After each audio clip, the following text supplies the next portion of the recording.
दोस्तों आजकल हमारी बहुत बड़ी प्रॉब्लम ये है कि हम लोग चीज़ों को बहुत ज़्यादा डिले करते हैं और इस प्रॉब्लम को साइंटिफिक टर्म में प्रोक्रेस्टिनेशन कहते हैं। प्रोक्रेस्टिनेशन में हम लोग ये जानते हुए भी कि इस काम को छोड़ना या डिले करने में मेरे ऊपर एक नेगेटिव इम्पैक्ट होगा, उसके बावजूद हम लोग उस काम को डिले करते हैं। तो अब इस प्रॉब्लम को ओवरकम कैसे करें? अस्सलाम वालेकुम दोस्तों, मेरा नाम अब्दुल वाइस। दोस्तों आज की हमारी इस वीडियो का टॉपिक प्रोक्रेस्टिनेशन है। दोस्तों आज की इस वीडियो में हम लोग कुछ मेथड्स के बारे में बात करेंगे कि हम लोग कैसे प्रोक्रेस्टिनेशन को ओवरकम कर सकते हैं। वीडियो शुरू करने से पहले अगर आप लोगों ने अभी तक मेरा चैनल सब्सक्राइब नहीं किया हो तो प्लीज़ इसे सब्सक्राइब करें और बेल आइकन भी याद से दबा दीजिएगा ताकि आप लोगों को मेरी हर नई आने वाली वीडियोज़ की नोटिफिकेशन मिलते रहे। दोस्तों चलिए शुरू करते हैं अपना वीडियो। दोस्तों सबसे पहला जो मेथड है वो है फाइंड योर वाई, कि आप लोग अपनी वाई ढूंढें कि जिस वजह से आप लोग प्रोक्रेस्टिनेट कर रहे हैं। जैसे हम लोग अभी कुछ रीजंस के बारे में बात करते हैं। उन रीजंस में से सबसे पहले रीज़न है वो है फियर ऑफ फेलियर, कि किसी बच्चे को फियर ऑफ फेलियर है। जैसे एक बच्चा है उसे मैथ्स बिल्कुल नहीं पसंद, वो उसमें इतना अच्छा स्कोर नहीं कर पाता और जब भी वो मैथ्स पढ़ने बैठता है तो उसे नींद आने लग जाती है। तो इसी वजह से वो मैथ्स को इतना ज़्यादा इम्पोर्टेंट नहीं समझता और उसके ऊपर ज़्यादा फोकस नहीं करता और उसको ना पढ़ता है। इसी वजह से जो है वो उस चीज़ में प्रोक्रेस्टिनेट करता है और बाद में उसके मैथ्स में मार्क्स कम आते हैं और ये उसके ऊपर नेगेटिव इम्पैक्ट होता है। तो एक ये भी रीज़न हो सकती है प्रोक्रेस्टिनेशन की। उसके बाद आइए हम लोग सेकंड रीज़न की तरफ मूव ऑन करते हैं और सेकंड रीज़न हो सकती है परफेक्शनिज्म। अब परफेक्शनिज्म क्या है? परफेक्शनिज्म में लोग जो होते हैं वो अपने आप को परफेक्ट समझने लग जाते हैं कि जैसे एक स्टूडेंट है वो सब सब्जेक्ट्स में बहुत ज़्यादा अच्छा है, हर टीचर उसे शाबाश देती है, तो वो अपने आप को परफेक्ट समझने लग जाता है और पढ़ना छोड़ देता है और इतना ज़्यादा नहीं पढ़ता जैसे वो पहले पढ़ता था। तो इस वजह से वो प्रोक्रेस्टिनेट करता है और बाद में उसका रिजल्ट अच्छा नहीं आता और ये उस स्टूडेंट के ऊपर नेगेटिव इम्पैक्ट होता है।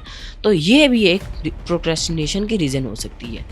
आइए अब हम लोग थर्ड रीज़न की तरफ मूव ऑन करते हैं और वो थर्ड रीज़न हो सकती है बोर्डम, कि किसी भी स्टूडेंट को, किसी भी बंदे को जिस काम में वो प्रोक्रेस्टिनेट कर रहा है वो काम करते हुए उसे बोर फील होता है, वो उस काम को करते हुए उसे नींद आने लग जाती है, वो काम करने का दिल नहीं करता है। तो ये भी एक प्रोक्रेस्टिनेशन का रीज़न हो सकता है। और एक लास्ट रीज़न हो सकता है लैक ऑफ मोटिवेशन, कि एक बंदा है उसे किसी चीज़ के रिलेटेड, किसी काम के रिलेटेड मोटिवेशन नहीं है, ये उसे लैक ऑफ मोटिवेशन है और ये भी बहुत बड़ी रीज़न हो सकती है प्रोक्रेस्टिनेशन की।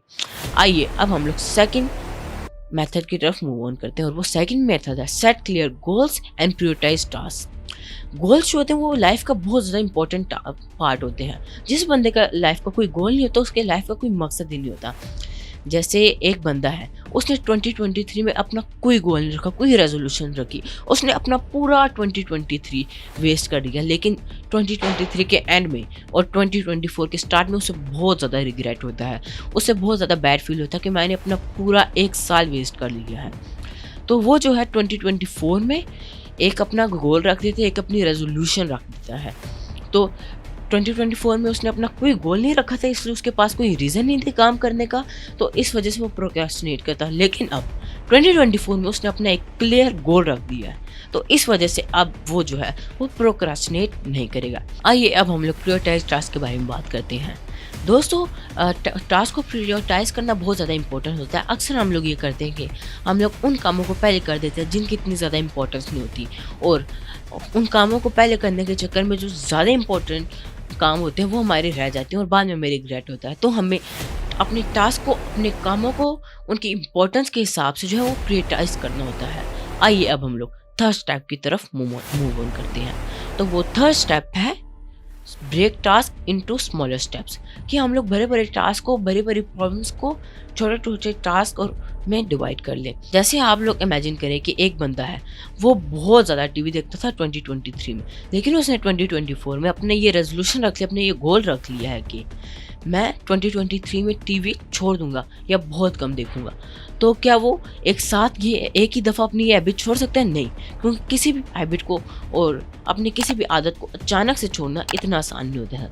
तो वो उस अपने लॉन्ग टर्म गोल को शॉर्ट टर्म गोल्स में डिवाइड करेगा। जैसे वो अपने एक महीने की गोल रखता है कि इस महीने में पहले मैं 10 घंटे टीवी देखता था, तो अब मैं 8-9 घंटे टीवी देखूंगा, फिर उससे अगले महीने और कम, उससे अगले महीने और कम, और इस तरह से जो है वो अपने एक लॉन्ग टर्म गोल को शॉर्ट टर्म गोल्स में डिवाइड कर लेगा और इजीली अपने लॉन्ग टर्म गोल को अचीव कर सकेगा। आइए अब हम लोग फोर्थ मेथड की तरफ मूव ऑन करते हैं। तो दोस्तों जो फोर्थ मेथड है वो है remove perfectionism from your life, कि परफेक्शनिज्म को अपनी लाइफ से रिमूव कर दो।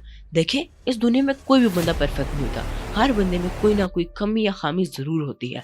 तो जो बंदा ये समझने लगता है कि वो बहुत ज़्यादा परफेक्ट है, वो हमेशा नुकसान उठाता है और ये प्रोक्रास्टिनेशन की एक बहुत बड़ी रीज़न बन सकती है। तो सबसे पहले जो अपनी लाइफ में से परफेक्शनिज्म को रिमूव कर लें, परफेक्शनिज्म रिमूव होगी तो समझ लें आपकी प्रोक्रास्टिनेशन बहुत हद तक कम हो जाएगी। और इस तरह से जो हम लोग प्रोक्रास्टिनेशन को अवॉइड कर सकते हैं, ये भी एक प्रोक्रास्टिनेशन को अवॉइड करने का एक मेथड है। तो आइए अब हम लोग लास्ट और फिफ्थ स्टेप की तरफ मूव ऑन करते हैं और वो है अवॉइड डिस्ट्रैक्शंस।